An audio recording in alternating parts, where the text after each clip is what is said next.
Hello guys, मेरे YouTube channel पर आप सभी का स्वागत है।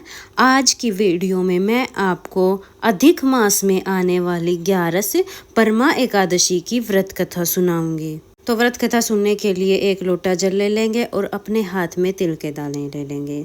फिर इसके बाद हम व्रत कथा शुरू करते हैं। एक समय भगवान श्री कृष्ण युधिष्ठिर महाराज को सभी एकादशियों का महत्व तथा विधि बता रहे थे।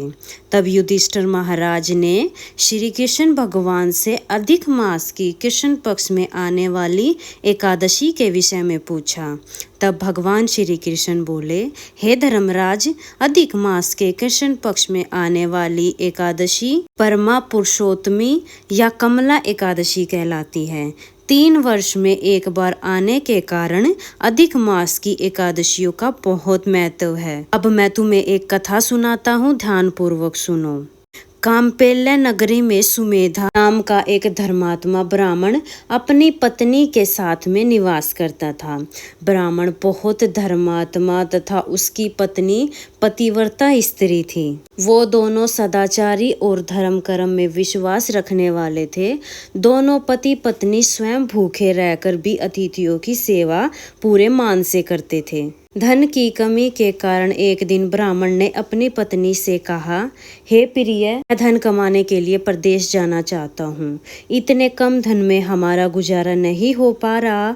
मैं प्रदेश जाकर कुछ धन कमाकर वापस आ जाऊंगा और हम खुशी खुशी अपना जीवन व्यतीत करेंगे। मेरे पीछे से तुम अपना ख्याल रखना। ये सब सुनकर ब्राह्मण की पत्नी बोली, स्वामी, मनुष्य जो कुछ पाता है वो सभी कुछ उसके भाग्य से मिलता है। अवश्य ही हमने पिछले जन्म में हमारे कुछ बुरे कर्म रहे होंगे जिसके फलस्वरूप हमें ये गरीबी मिली है।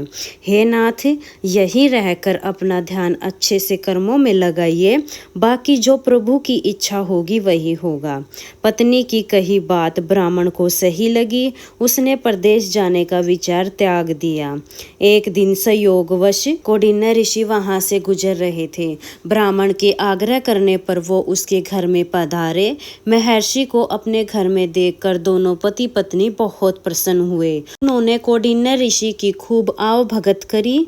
दोनों पति पत्नी का सेवा भाव देखकर ऋषि बहुत खुश हुए और उन दोनों की गरीबी दूर करने के लिए अधिक मास की कृष्ण पक्ष में आने वाली परमा एकादशी का व्रत करने की सलाह दी और बोले, आप दोनों विधान पूर्वक परमा एकादशी की पंचरात्रि व्रत को करना आरंभ करिए। जो मनुष्य 5 दिनों तक निर्जल व्रत करते हैं वो अपने माता पिता और पत्नी सहित स्वर्ग लोक को जाते हैं।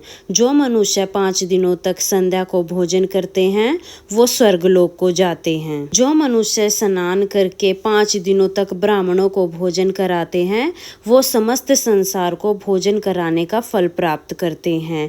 जो मनुष्य इस व्रत में अशुभ दान करते हैं उन्हें तीनों लोकों का दान करने के समान फल प्राप्त होता है। जो मनुष्य इस व्रत में तिल का दान करते हैं, तिल की संख्या के बराबर वर्षों तक वो वैकुंठ लोक में वास करते हैं। जो मनुष्य घी का पात्र दान करते हैं वे सूर्य लोक को जाते हैं। जो मनुष्य 5 दिनों तक ब्रह्मचर्य पूर्वक रहते हैं वे देवगणों के साथ स्वर्ग को जाते हैं।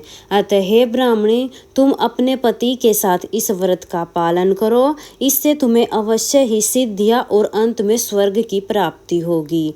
यह एकादशी धन और वैभव देती है तथा पापों का नाश कर उत्तम गति प्रदान करती है। धनापति कुबेर ने भी इस व्रत का पालन किया था, जिससे प्रसन्न होकर भगवान शिव ने उन्हें धनाध्यक्ष का पद प्रदान किया था। कौंडिन्य ऋषि के बात सुनकर दोनों पति पत्नी आनंदित हो गए। समय आने पर ब्राह्मण ने विधि पूर्वक इस एकादशी का व्रत किया, जिससे उनकी गरीबी दूर हो गई और पृथ्वी पर कई वर्षों तक सुख पूर्वक जीवन व्यतीत करने के बाद वो दोनों श्री हरि भगवान के उत्तम लोक वैकुंठ को प्रस्थान कर गए। अतः हे युधिष्ठिर, जो मनुष्य विधि पूर्वक इस व्रत को करते हैं भगवान विष्णु उनका सदैव कल्याण करते हैं। फ्रेंड्स, ये थी परमा एकादशी की व्रत कथा। के बाद आपने हाथ में जो तिल के दाने लिए हैं वो हम विष्णु भगवान को समर्पित करेंगे, गणेश जी भगवान को समर्पित करेंगे।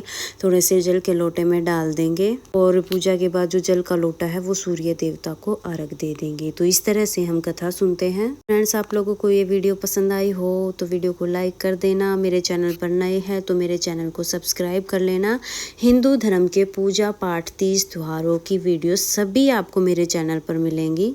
हम मिलेंगे किसी और नई वीडियो में, तब तक के लिए जय हरि विष्णु, राधे राधे।